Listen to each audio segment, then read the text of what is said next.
दोस्तों यदि आप इलेक्ट्रिक में रुचि रखते हो तब आप ग्लू गन के बारे में जरूर जानते होंगे। इसका इस्तेमाल इलेक्ट्रिक वर्क से लेकर घर के टूटे फूटे फैशनेबल चीजों को जोड़ने के कार्य में आता है। तो चलिए दोस्तों, आज हम आपको ग्लू गन फैक्ट्री में ग्लू गन और ग्लू स्टिक दोनों बनते हुए दिखाएंगे। तो आप लोगों से एक छोटी सी रिक्वेस्ट है कि आज की वीडियो बहुत मजेदार होने वाली है, इसलिए इस वीडियो को छोटा सा लाइक करके चैनल को जरूर सब्सक्राइब कर लें। तो चलिए दोस्तों, बिना समय को बर्बाद किए वीडियो को स्टार्ट करते हैं।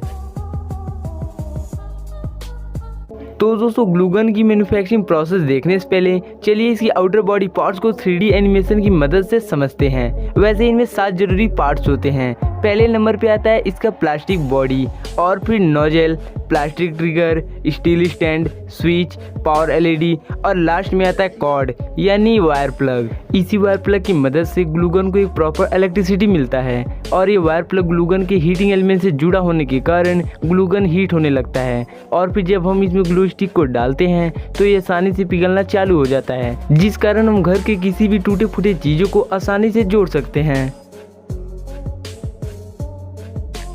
तो चलिए इसकी बॉडी पार्ट्स की मैन्युफैक्चरिंग प्रोसेस को देखते हैं। तो सबसे पहले मोल्डिंग मशीन के द्वारा इसकी प्लास्टिक बॉडी को बनाया जाता है, और फिर पिघले हुए ग्लू को एक पतले रास्ते से निकालने के लिए नोजल को तैयार किया जाता है, जिसे बनाने के लिए एक पतले रॉड को CNC मशीन में डालते हैं, और ये मशीन ऑटोमेटिक होने के कारण स्टील रॉड के ऊपर की परत निकाल कर नोजल की शेप दे देती है।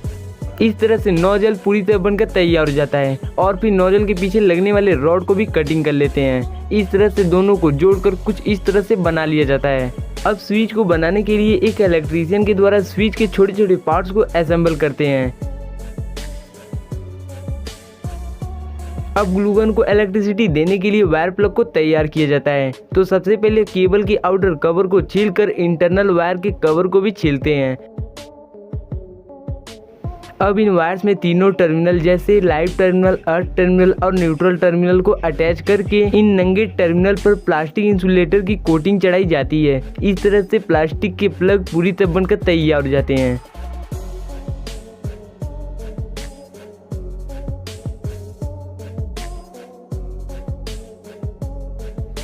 और फिर लास्ट में स्टील स्टैंड को बनाने के लिए एक पतले स्टील के वायर को दोनों साइड से बेंड करते हैं, और बीच से दबाव देकर उसे स्टील स्टैंड का आकार दे देते हैं। इस तरह से अब सारे पार्ट्स बनकर पूरी तरह तैयार हो चुके हैं। अब बारी आती है असेंबलिंग की। तो सबसे पहले ग्लू गन के बॉडी को ओपन करके हीटिंग एलिमेंट को असेंबल करते हैं। तो इसे असेंबल करने के लिए वायर से जुड़े रजिस्टर प्लेट के बीच में प्लास्टिक सेपरेटर को डालकर ऑरेंज कलर के प्लास्टिक से लपेटते हैं, जो कि सेफ्टी पर्पज के लिए लगाया जाता है, जिससे रजिस्टर प्लेट डायरेक्ट नोजल से टच ना हो।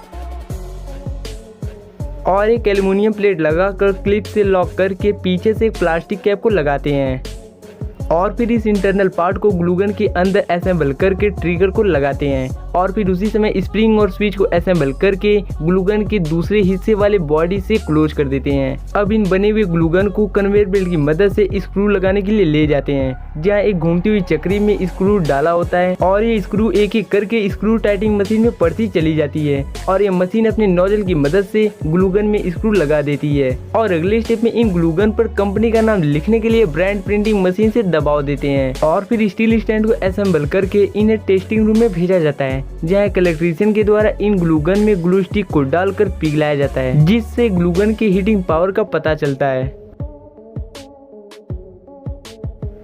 और इन्हें पैक करने के लिए ग्लू गन शेप के बॉक्स में ग्लू गन को डालकर क्लोज कर देते हैं, और फिर इन पैकेट को सीलिंग मशीन के द्वारा सील करके एक बड़े से बॉक्स में डालकर पैक कर देते हैं। इस तरह से अपना ग्लू गन पूरी तरह बनकर तैयार हो जाता है। तो दोस्तों, क्या आप भी ग्लू गन यूज करते हैं? कमेंट सेक्शन में आप जरूर बताना।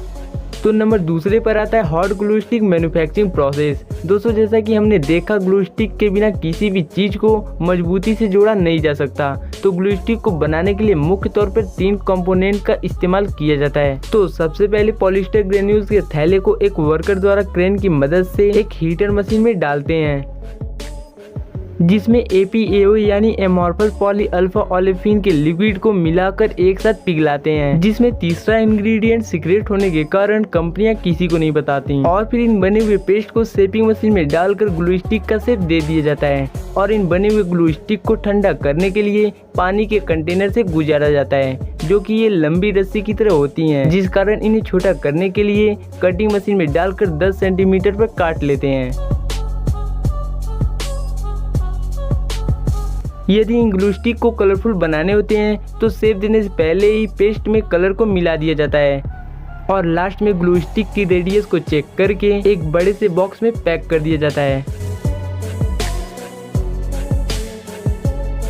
तो दोस्तों, आपको वीडियो थोड़ा भी अच्छा लगा हो तो इस वीडियो को लाइक करके चैनल को सब्सक्राइब कर लें, जिससे हमारा सारा नोटिफिकेशन आप तक हमेशा पहुंचता रहे और आप ऐसी ही नॉलेजफुल वीडियो देखकर अपने दिमाग को 1000 गुना तक बढ़ा सकते हो। तो चलिए दोस्तों, अब मिलते हैं हम आपसे अगले वीडियो में।